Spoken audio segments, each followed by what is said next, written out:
What's going on today, people? This is the Jewish Giraffe back again with another Duel Links video. This time I've got 5 replays for you, 2 decks. I'm doing editing after this, so I'm not sure how I'm going to do the layout on the sides and everything, but I'll just go over the 2 decks real quick that are going to be shown in this.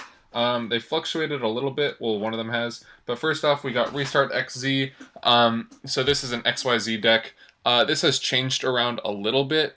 I got some recordings in on this before Guns put out his video with a very similar deck, but I did not have enough games, and I wasn't King of Games yet when he put it out, and I didn't want to get any more because I was trying to work on getting that Legend 3 to King of Games streak going, which I didn't get, blah, blah, whatever. Anyway, I didn't want to just have 2 replays in a video that'd be like 6 minutes long, and that's just a little bit too short. So I had to tie these in with something, and I haven't actually gotten any games with that. Oh, I should actually show the full deck because I didn't talk about the traps at all. I only have 1 Mirror Wall. If you have 2, run it over the Magical Arm Shield or the Windstorm, either or.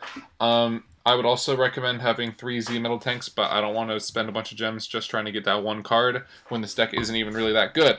Talking about a better deck, though, this deck has only lost a few times in, I've played maybe 10 duels with it in King of Games, and it's lost like maybe 2. I lost 1 because I disconnected, but I don't really count that. It was in the middle of the game, too. All the disconnects I've had previous to this were at the beginning. So that was bad. This deck had some info. If you watch Pro Benchwarmer Vade, go give him a follow. Go look at him. Go stare into his eyes soulfully. If you saw his video on Frost and Flame Dragon that he put out right after mine, he kind of stole some of mine. I kind of stole from him, whatever. We were bouncing ideas off each other. Anyway, so I thought it'd be a better idea to have 3 gels rather than just 2, and have 3 dimension gates as well, because you're stealing a lot of your opponent's cards. After testing this, I want to go back on my previous Duel Links video and say it's better than I anticipated, but I still think Desert Twister is better. I don't have 3 Desert Twisters, otherwise I would probably try and make that deck. Also, that deck really more relies on Wild Tornado than this one does, since this one relies on gels so much. Like, Frost and Flame Dragon isn't even the key component of this deck. Like, Jowls is the key component of this deck, which kind of shits on it a little bit. I don't know. It definitely needs better back row support. But Fire King Avatar Yaksha has been putting in the finest of work. This deck can really fluctuate a little bit with how it is built and how it plays. So I'm going to go with some of the XYZ games first, and then we'll get into them afterwards. I don't remember any of these, so you'll be learning them. Oh, I'll be learning them just as you are. It's been a minute since I've seen some of these actually, but they're all King of Games, which is nice. So yeah, this will be my first video where all the replays are from King of Games. So how about that? If you're enjoying my Duel Links content and you're a fan of Pokemon, go watch the previous video I put out on Blondito. They're all a bunch of good guys, and I say good with quotation marks because they're not all good guys. Yeah, so going into this, we see Dual Stand Vaitea. That's never a good thing, so we just decide to go defensive, setting the Z Metal Tank. And instead of going for the fusion here, because in case our monster gets destroyed or some shit, we decide to go in with the Sergeant Electro, pop the back row. It's an Ultimate Providence. Not what I was expecting. See the Treeborn, I get scared immediately, so that's not good. Then I just flip up the Z-Metal Tank, and I'm like, oh, what is this shit? It's a Screech. So, wish I had one of those, actually. That'd be pretty cool. So, it's actually a Tadpoles deck, and I'm like, oh, shit, that's an OTK right there. This is not going to end well. He goes in with a Treeborn Frog, as you can pretty much expect with this deck, and ends his turn, which is totally fine. Right here, I pop in the X-Head Cannon, and I decide I want damage on this guy, so I don't fuse yet. I could have fused, but I think it was best not to, especially if I draw my Y Dragon Head, or whatever the hell it's called.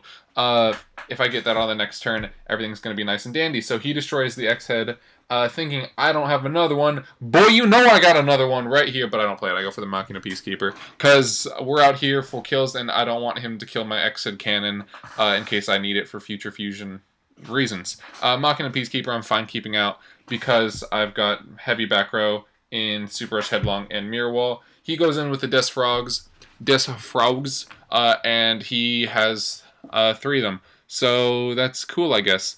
He doesn't actually have the Des Croaking, which I think is his biggest downplay here, because I'm able to sack these 2 off, bring in that boy.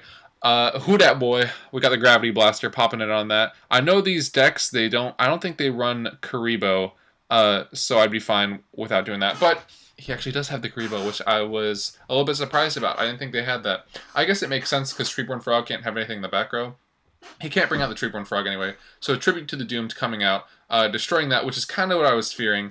But we do have the Super Headlong, and I think at this point this guy just figures, well, there's no way I can win now when he loses his Death Frog, so he just attacks in with all three of them. And that's how you beat Death Frogs, I guess, by them just not getting Death Croaking. So that's the first W I got with this deck. Didn't get many Ws. Did not get many at all. I'm just going to delete that so I don't have to look at it anymore. And I know it's gone. Now we're up versus a Seto Kaiba on this one. Kaiba's mans. Funny story. So yesterday, I was recording with Blondito and everything for that video that came out today. If you don't know who the Blondito boys are, go check out that video. Survive, at the end, we were just talking and stuff, and we were telling him, oh, you gotta get Duel Links. He's never played Yu-Gi-Oh! Before, I don't think. If he has, it's been a very long time, but he doesn't know anything about the game. So he downloads it, and he's looking over the cards, he's like, what the fuck? He doesn't get anything. So midway through the download, as you guys probably know, also this is versus Toons, and like, that's never fun. Midway through the download, he's like, Kaiba shows up, and he's like, who is this whiny asshole? No, he called him a whiny edgelord, and I was like, that is, that's a really good way to describe Kaiba, sadly. And I don't know, it was just really funny. So here we're popping in with the X-Head, and he's got that crispy Toon Mermaid, so there's not a whole lot we can do about this because it's going to stay on the field. This was more of a test as well, because I know Gravity Blaster, it negates the card effect for the monster, but I wanted to see if it would work against Toon Kingdom, and sadly, Toon Kingdom does still work. Otherwise, I think Gravity Blaster would be a little bit better. So he goes in here with a Toon Mermaid for the attack. That's totally fine, because now I can get off some heavy damage on this dude, and that's what I wanted. We're able to go in with the... oops, gotta hit that. With the Sergeant Elect here, going in for the attack and attack, because we want that nice damage off on this boy so he can't do any more damage and stuff to me. You know what I'm talking about? You know what I'm talking about? Yeah, but he actually has a Karibo, which you never see on these kind of decks, and I was just like, holy shit, that's actually kind of cool. And here he's got the Crystal Seer, another thing you don't really see in Toon Kingdom decks, and he's got the Planet Path and the Skullmark Ladybug. I think he takes the Ladybug. Yeah, because that's the better play in my opinion. You want those nice life points, but then he just surrenders because I think he knows he can't win. If he goes in for the attack, I'm going to be able to boost up my X-Head Cannon, and soon I'll be able to kill him in like 2 turns. So he wasn't going to be able to kill me in the time it took for me to kill him. Getting into the next video, this is going to be... Well, those are the only 2 XYZ ones I have. So here we have Frost and Flame Dragon. I probably should have made these 2 separate videos, but I just did not get enough XYZ replays to fit in anything else, and I don't think I'm going to make any more Frost and Flames until I get a second one, or maybe a third one, depending on how I think that deck goes. Anyway, we're up against a balanced Yugi here. We got a pretty decent starting hand, because starting with Crystal Seer is never bad. Sets that full back row, and then we see... Oh boy, this is handless balance. That is something I rarely play, and every time I do, it seems like I lose. So he's got another one here. Another one. We're going in for flipping that nice Crystal Seer. Let's see what we get, because I don't... Oh yeah, we get the Frost and Flame Dragon, and we get the Jowls, immediately revealing what our strategy is with Frost and Flame Dragon. So that's actually not super cool. Going in with the enemy controller here, because it's a good play. Yeah, so here I think we get a clutch drawn Gale Lizard, which is a really, it's been a real MVP of this deck. I've been really happy with that. The guy goes in with a Super Rush Headlong, I think just to clear up his back row a little bit more. He selects Light for, I think it's just the top one on there. So yeah, there's that. Gale Lizard gonna take out this. Also, every time I've been seeing handless balance though, they're running Cards of the Soul, which I think is pretty cool. Like, you never see Cards of the Soul in anything except for Phoenix decks, and having that in there is, I think, really cool as well.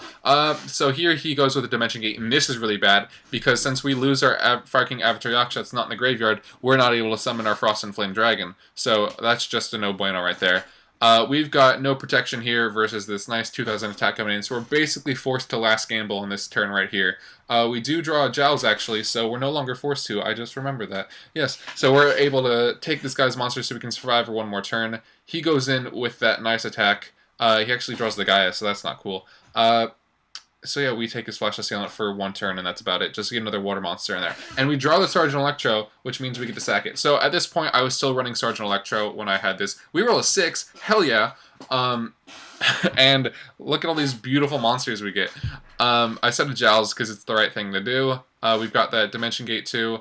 Frost and Flame Dragon is just going to pick off his Gaia. Nothing you can really do about that. I don't want him to have a mirror wall. So yeah, I think he just forfeits because he knows, like, either I had the tech or he was just scared of my tech. So not so much like a win. Like, I haven't had any real wins with this yet because people keep forfeiting. I think just because of how heat this is, or just because maybe they respect... No one respects me. What am I talking about? For whatever reason, they are forfeiting versus me. Sorry, I had to adjust some stuff in the background there. So we're going up against another Yugi here. I hope I didn't click on the same recording twice and accidentally delete a different one when I wasn't paying attention. Oh, no, it's not balanced. Okay, we're good. We're good. Yep, that didn't happen. Ignore I said anything. So we got a nice hand here with Jowls and Gale Lizard, and we got that nice D-Gate. Not sure what this guy's running since he sets everything. And I actually had, I think it might be this duel, where my back row gets blown up before I can activate Dimension Gate. They go in with the Jowls, and then they just attack. Oh, no, it's a different duel because I lost that one. So going in here, this guy's got the Doom Dog, so I'm like, oh, great, what is this going to be, Mazo? Or is this going to be, it wasn't Lava Golem, which I was really thankful for, because that would have just gotten rid of Jowls, and that would have been no good, but luckily I would have been able to D-Gate that off. So he goes in with the Mazo here. He's going to pop that nice 2000. He doesn't know that I've got Jowls, but he goes in for the attack, killing off our Fire King Avatar Yaksha. Here we're going to have pretty much, like, I don't want to go offensive in case he Supremacy Berries into another Invader Darkness, because then we'll be at 300 life points, and it's not going to be good.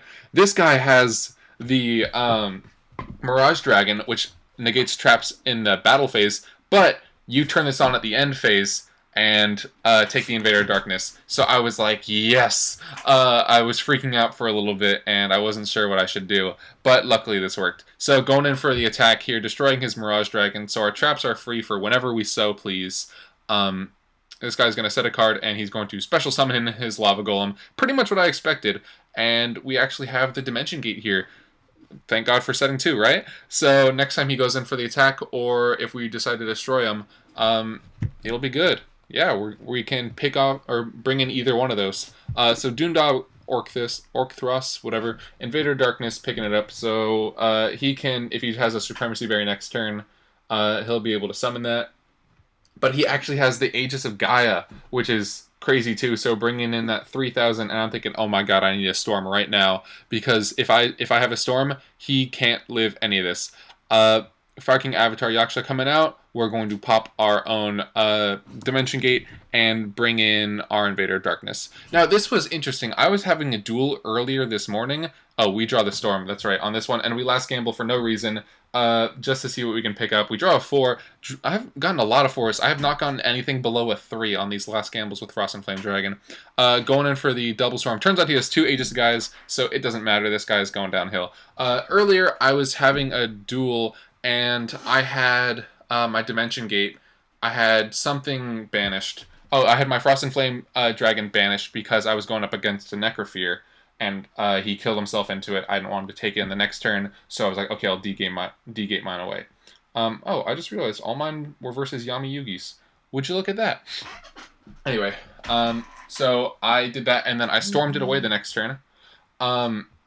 I didn't realize Storm doesn't work for Dimension Gate, or if it didn't, like, I think it's supposed to, right? Because when the card's destroyed, you get to choose to unbanish it. But I stormed it away, and nothing happened. There was no reaction to it. D-Gate didn't get to pop at all. So I think my toggle wasn't off either. It was on auto. So I think maybe that was like a little glitch in the system, or I'm not reading the card right. I'm not sure. But anyway, we're up against another Yami Yugi. This guy's got 4 things in the Fusion deck, so I'm not sure what to think about that. Tribute to the Doomed popping a Supervise, and I see that he's got a Night Day Greffer. This deck's already heat. I love this so much. I don't know what this guy is doing, but I'm all about it. Night Day Greffer pulling in the Supervises. as he tribute to the Dooms off his supervise, like that is a cool tech right there, and I'm all about this. So we get another Gels here. We do have the D gate in the back. This is my most up-to-date deck. I'm no longer running okay, I'm no longer running Sergeant Electro, as you see in my modern deck right there on the side, but he has the Wander Balloons, and I'm like, holy shit. That's actually really cool, because you get to Wander Balloons off your supervise, bring it back with Night Day Greffer, and then just cycle. That's crazy. That also works with I don't know, I didn't see it in this deck, the I can't remember what it's called, that sword card from Pegasus, but that works well with Wonder Balloons, as long as you're fine with that being on top of your deck every time you get rid of it. So he drops another Darkstorm, and I think, oh, this is some sort of Gemini fusion with Wonder Balloons deck. That's hella cool. So we're just going in for damage at this point. I'm not even thinking, because that's obviously going to give him his Destiny draw, and that's bad for me. Oops. Sorry for professionalism. He brings in another Night Day Greffer, and that's totally fine. Holy crap. Sorry about that. I have no idea how to get rid of these people. Oh, wait, I know how to get rid of these people. Do not disturb. I'm a fucking idiot. I should have set that on from the beginning. But we Gale Lizard his shits away, and he actually has an enemy controller. I was like, oh, that's cool. So he's at 500 life points. We've got pretty much a good hand setup going over here. I don't even care that the Gale Lizard is only at 800. I don't even care that it's going to be at 500 now, and we're going to take a bunch of damage, because that's totally fine. We're going to be able to, yeah, we're just going to last gamble here, and that's... Holy crap, I just turned on Do Not Disturb. What does that even mean then? I get a 5, so that's cool. Do I get the star of this deck, Frost and Flame Dragon? No. That is the point I wanted to make with this video. Frost and Flame Dragon... Okay, yeah, no, it works there for Storm. Like, why didn't it work for the other one? Oh, yeah, this guy quits before I could do it. That's one thing I want to talk about. Holy crap, Do Not Disturb. What does that even mean then? Ignore all these texts. So I'm just going to end this a little bit earlier than I anticipated. I was gonna go on a little bit of a rant. I hate group texts. Hate group texts. Airplane mode, does that do anything? Yeah, I think that's gonna work. Yeah, so ignore the last little bit of this video because it's totally not professional. This is the Jewish Giraffe signing off. The one thing I wanted to talk about was Frost and Flame Dragon, because there's only one in the deck. It's not super the star of it, but once there's more... Is there a Mokuba around? Because I'm going to farm the hell out of him. Yeah, so once I get more of them, I think it'll become more of the star of the deck, but until this point, it's been more of a Jowls deck than anything. So I hope you enjoy. This is Jewish Giraffe signing off. Like, share, subscribe, I don't care, whatever. I'll see you guys next time. I hope you enjoyed.